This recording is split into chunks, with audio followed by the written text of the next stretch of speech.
Hello everyone, welcome to Saroj Mishra YouTube channel. मेरे YouTube channel पर आप सभी का बहुत बहुत स्वागत है। ऑल इंडिया लेवल पर केंद्रीय विद्यालय परमानेंट टीचर्स रिक्रूटमेंट होंगी। एडवर्टीजमेंट रिलीज होंगी बहुत ही जल्द। ऐसी अनऑफिशियली शिक्षा मंत्री जी ने, एजुकेशन मिनिस्टर जी ने अनाउंसमेंट कर दी है। इस पर ऑलरेडी एक वीडियो मैंने बनाई हुई है।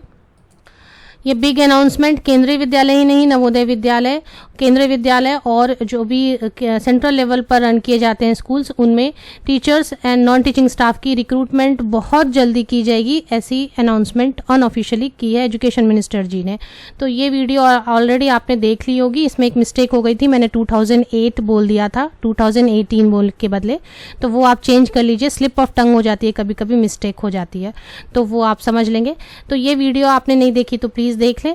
अब इस वीडियो में, क्योंकि 2018 के बाद से नहीं आ पाई है एडवर्टीजमेंट, रिक्रूटमेंट नहीं हुई है, तो रिक्रूटमेंट पॉलिसी रिव्यू पर है, उस पर विचार किया जा रहा है। हो सकता है कुछ चेंजेस आए।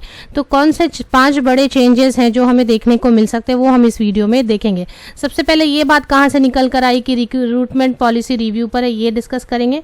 और क्या क्या चेंजेस पॉसिबल हैं, ये भी हम डिस्कस करेंगे। तो एक आरटीआई के रिप्लाई में ऐसा समझ आया था। किसी ने आरटीआई में ये क्वेश्चन पुटअप किया था कि केवीएस पीआरटी टीजीटी की कब रिक्रूटमेंट आउट होंगी और कितना टाइम लगेगा इसमें। तो इसके रिप्लाई में आया था कि 2019 से इनिशिएट कर दी गई है रिक्रूटमेंट प्रोसेस। और इसमें यहाँ पर ये बात लिखी हुई थी कि एग्जिस्टिंग रिक्रूटमेंट रूल्स और of KVS are under review. तो अभी जो एग्जिस्टिंग केंद्रीय विद्यालय में रिक्रूटमेंट रूल हैं उनको वो रिव्यू पर है। मतलब उनमें रिव्यू, मतलब उनमें जो चेंजेस पॉसिबल होंगे या चेंजेस लाने ज़रूरी होंगे वो चेंजेस किए जाएंगे।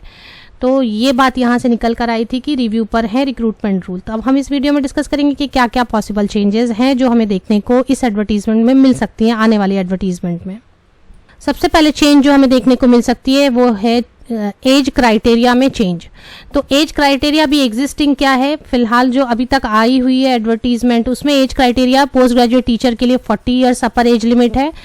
Train graduate teacher and librarian post के लिए 35 ईयर्स अपर एज लिमिट है। पीआरटी के लिए 30 ईयर्स अपर एज लिमिट है, जिसमें विमेन कैंडिडेट सभी पोस्ट के लिए अपर एज लिमिट में सभी all women candidates all category all post के लिए 10 ईयर की अपर एज में रिलैक्सेशन दी जाती है। एसटी एससी कैटेगरी के लिए 5 ईयर्स की रिलैक्सेशन सभी पोस्ट के लिए दी जाती है एंड ओबीसी के लिए 3 ईयर्स की। तो ये जो अभी रूल है इसमें चेंज पॉसिबल है। एज क्राइटेरिया में सबसे बड़ा बदलाव, क्योंकि 4 साल बाद एडवर्टीजमेंट आएगी और प्रोसेस होते होते और भी वक्त लग जाएगा। तो हो सकता है 1 या 2 साल यहाँ पर और यहाँ पर ये एज जो अपर एज लिमिट है इसमें आपको चेंज देखने को मिल सकता है। पहला बदलाव, पहला बड़ी चेंज। दूसरा बड़ा जो चेंज हमें देखने को मिल सकता है, क्योंकि अब जो स्कूल्स में है न्यू एजुकेशन पॉलिसी के हिसाब से एजुकेशन थोड़ी जो सिस्टम है उसमें चेंज हो गया। जैसे बोर्ड एग्जाम्स नहीं होंगे या उनको और ज़्यादा प्रैक्टिकल ओरिएंटेड क्लासेस रखे जाएंगे, तो करिकुलम से ज़्यादा एक्टिविटीज़ पर भी ध्यान दिया जाएगा। तो इस तरीके से जो टीचर्स आएंगे उनके लिए भी एग्ज़ाम के सिलेबस में चेंज हो सकता है। एग्ज़ाम का जो एग्जिस्टिंग सिलेबस है उसमें चेंज हो सकता है। एग्ज़ाम का जो एग्जिस्टिंग पैटर्न है सिलेक्शन के लिए, टीचर सिलेक्शन के लिए, वो भी, उसमें भी आपको चेंजेस देखने को मिल सकते हैं। ये 3 मेजर चेंजेस हैं। टर्म्स एंड कंडीशंस होते हैं। Terms and condition in terms of, जैसे कि अभी ग्रेचुइटी है या प्रोविडेंट फंड है या फिर पेंशन स्कीम है, ये सारे जो थोड़े मोड़े चेंजेस आपको यहाँ पर टर्म्स एंड कंडीशंस में देखने को मिल सकते हैं। और क्वालिफिकेशन क्राइटेरिया रिलेटेड चेंजेस भी मिल सकते हैं, क्योंकि कई बार कई सारे कैंडिडेट ऐसी कुछ क्वालिफिकेशन की क्राइटेरिया जिससे कई सारे कैंडिडेट एग्जाम हो जाते हैं, मीन्स उनकी क्वालिफिकेशन मीट नहीं होती। तो वो हो सकता है कि वहाँ पर कुछ चेंजेस लाए जाएं। जैसे कि फ़िलहाल अगर आप क्वालिफिकेशन की बात करें तो पीजीटी के लिए एग्रीगेट 50% पीजी में होना चाहिए कंसर्न सब्जेक्ट और बीएड होनी चाहिए।